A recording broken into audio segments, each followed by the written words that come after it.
Hey everybody! Bet you didn't expect to see me back again so soon, but I'm doing daily uploads now. You heard me. Daily uploads, as much as I can help it. So instead of This Week I Watched, which is what I've been doing on this channel for movie reviews for the longest time, and I basically just film a bunch of reviews in a row, and then you just watch me talk for like 2 hours. Instead, I'm going to just split them up into individual videos. I guess that's better for the algorithm or something, maybe. Probably not even, but fuck it. I like this better. It gives each review a time to shine, and it gives me more time to talk about each thing. And also, it allows me to just skip the ones where the only point I make in the video is like, I watched it and I don't remember it. So we're just going to be reviewing movies that I actually have something to say about. Uh, and in this case, we're going to be reviewing The Hunger Games, The Ballad of Songbirds and Snakes. So that is like the prequel movie thing to the Hunger Games trilogy, or I guess quadrilogy. They fucking made 4 movies for some reason. I don't know. That whole trend, part 1, part 2, is stupid. But regardless, this is the prequel story. It's about the President Snow, and how he sort of had a Joker arc or something. So context, I guess, because that matters a little bit. I read the book for this. I read all the Hunger Games books. This is my secret trait that most people don't know because I don't really bring it up that much. But I actually really like the Hunger Games. I'm a big fan. Not so much the movies, really. I don't hate the movies. I like the movies. But I really like the books. And I'm not a big reader. When I was a kid, I read more. But as I got older, I was just like, yeah, I don't have the time or the whatever. But the Hunger Games, I remember, was probably like the last book series I really like sunk my teeth into. Like I really read and I really enjoyed. They're very like page turny, kind of like, ooh, like, oh, this is great. Like just they're easy to read and they're fun to read, and I like the characters and I like the world building, and I feel like, for like a young adult novel, it's probably one of the best examples in my personal opinion. Even though I haven't really read that many, so I'm totally talking out of my ass. I really like it. And so, again, with the movies, I don't hate them, but I don't particularly love them. I think Jennifer Lawrence obviously does like a great job as Katniss. Like that is pretty much spot on, right on the money, like what I imagined in my head while I was reading.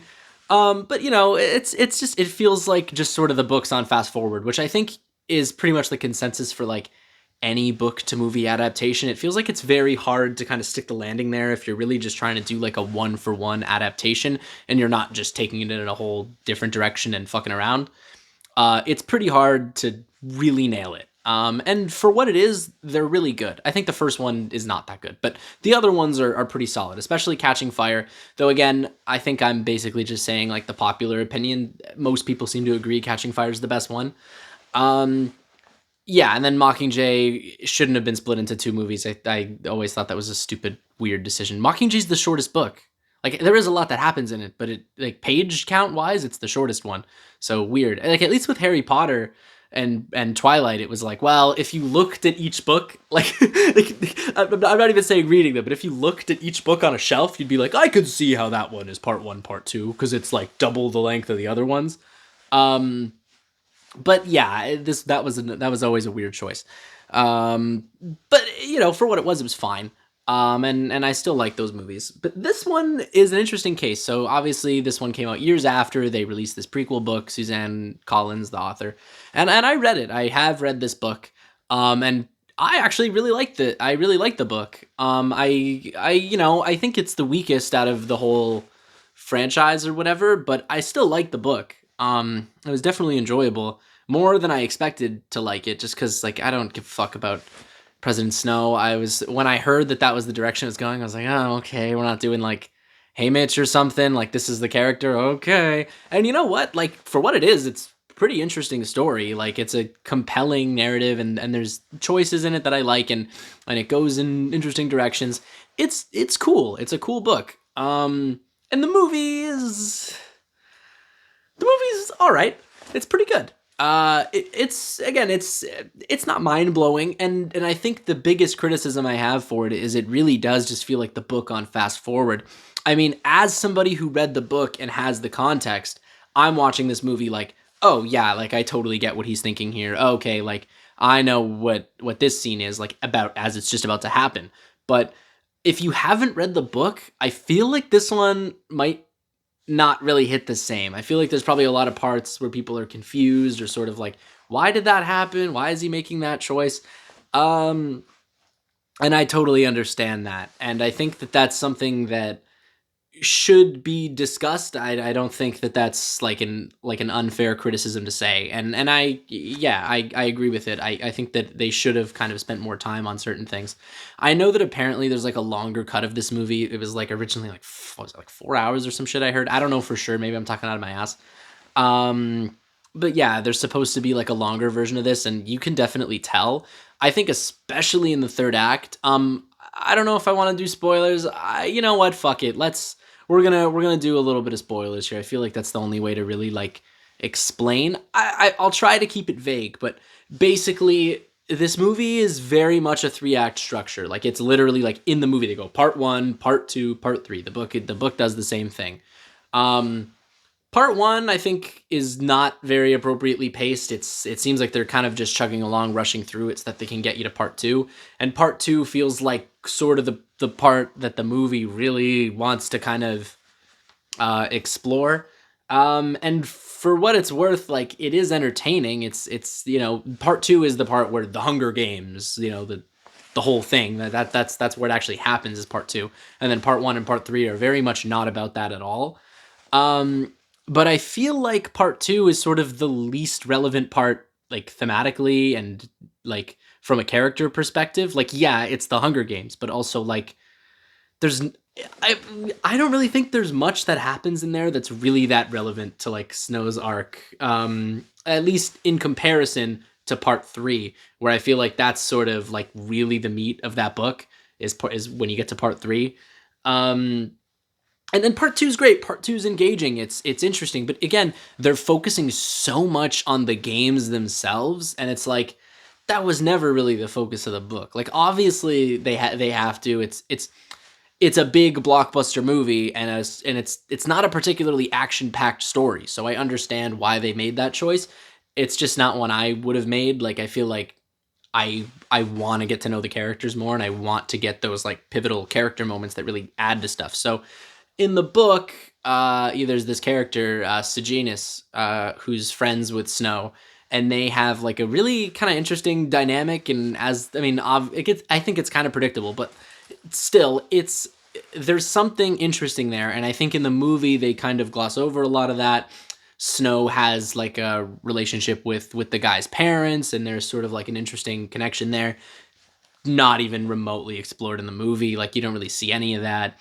Lucy Gray is another character that I remember as I was reading the book, I was saying to myself, like, oh God, like this is going to be cringe. Like, I feel like I almost feel the author like writing this character to be portrayed in a movie, being like, oh, this is going to go so hard in the movie version of the book that I'm writing right now. And I'll say in parts, yeah, like it was a little like this, I was kind of cringing a little bit in certain scenes. But for the most part, I actually thought she did a pretty good job. Not amazing, but pretty solid. This actress, Rachel Zegler, she gets a lot of shit online, but I don't mind her. I actually think she does a pretty solid job, and I think she's funny. It's like some of her tweets are funny. um, Whatever, sue me. I think she's cool. But I don't know, man. It's with her.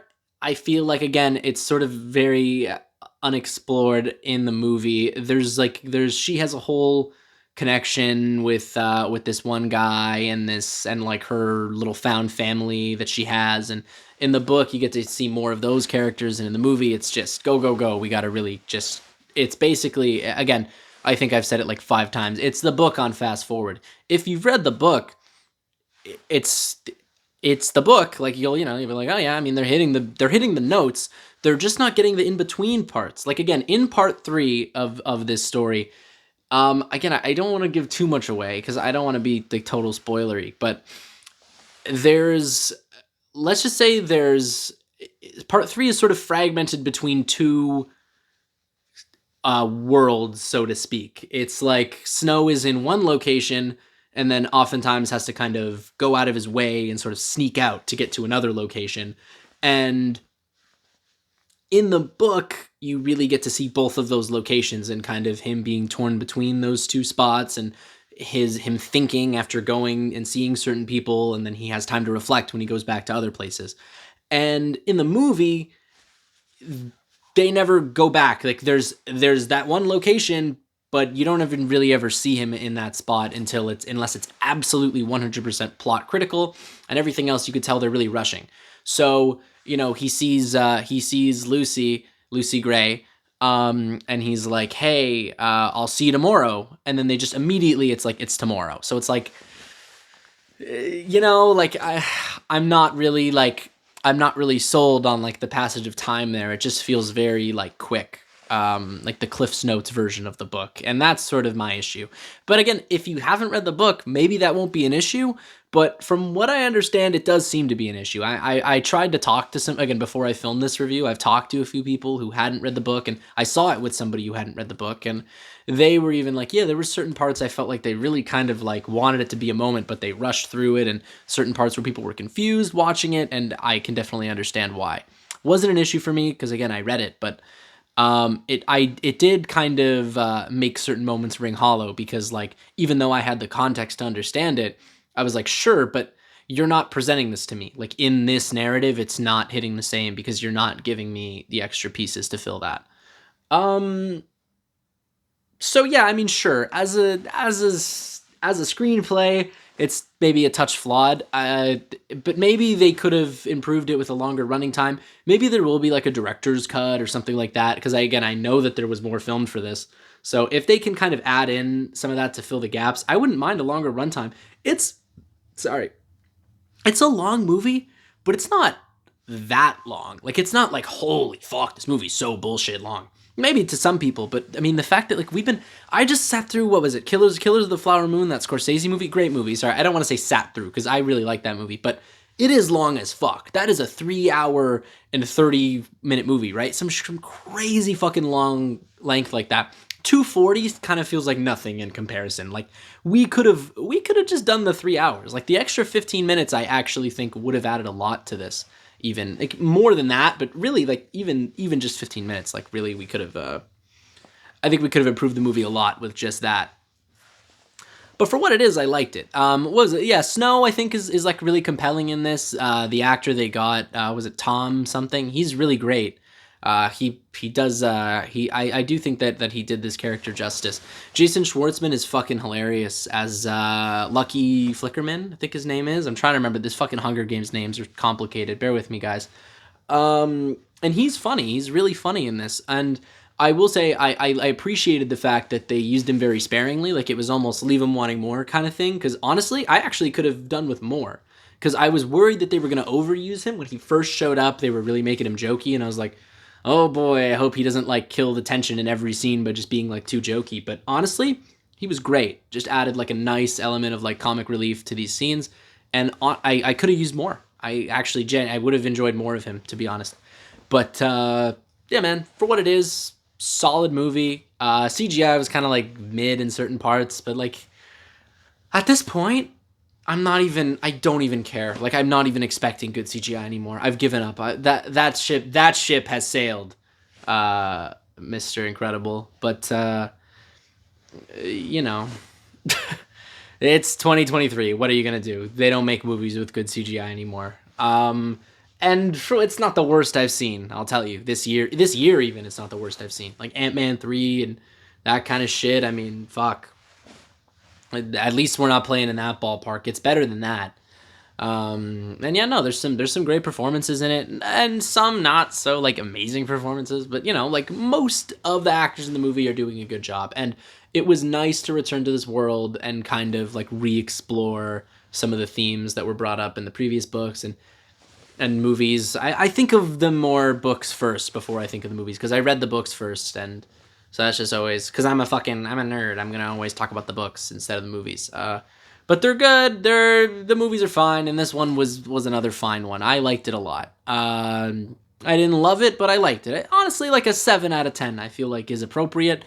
But again, I think that a lot of that is informed by me like having the context of the books to kind of bounce certain plot points off of.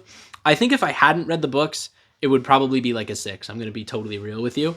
But since I had the context, I was able to kind of get through certain parts a little better. So 7 out of 10 from me. I liked it. And if you haven't read the book, I'd say like, yeah, if I took the fact that I read the book, we'll say 6. Yeah, Hunger Games, Ballad of Songbirds and Snakes. Worst title, by the way, of all time. Like it fits, but like, come on, like we can do better, huh? Yeah. So if you want to watch it, give it a watch. I think it's totally worth it. Even if you're not like a huge Hunger Games fan, like if you even liked the original ones, I think there's still going to be a lot for you to enjoy in this. But I do think that those original ones are better. Even the movies are better. This is no Catching Fire. But I did like it more than the first Hunger Games movie. So if you're sort of like on that level of fan, then you'll probably agree. I think. Yeah, Hunger Games, Ballad of Songbirds and Snakes. If you've seen it, comment about it. Tell me what you thought. Did you like it? And also because my friend commented on the last video, he said there should be a new segment on this show where at the end of the review I say whether or not the movie is better or worse than Strange World, the Disney animated movie Strange World from last year. And I think that that's really funny. So I'm going to do it. This movie is better than Strange World, guys. It's better than Strange World, just so you're aware. Yeah, it has surpassed Strange World and is therefore a good movie. So thank you for watching, folks. Comment, subscribe, like the video. Please comment. I like comments. It gives me engagement, and I like to read them, even if you're telling me I'm stupid and you disagree with me. Comment, because I like to see the comments. Anyway, bye, everybody. Thanks for watching. See ya.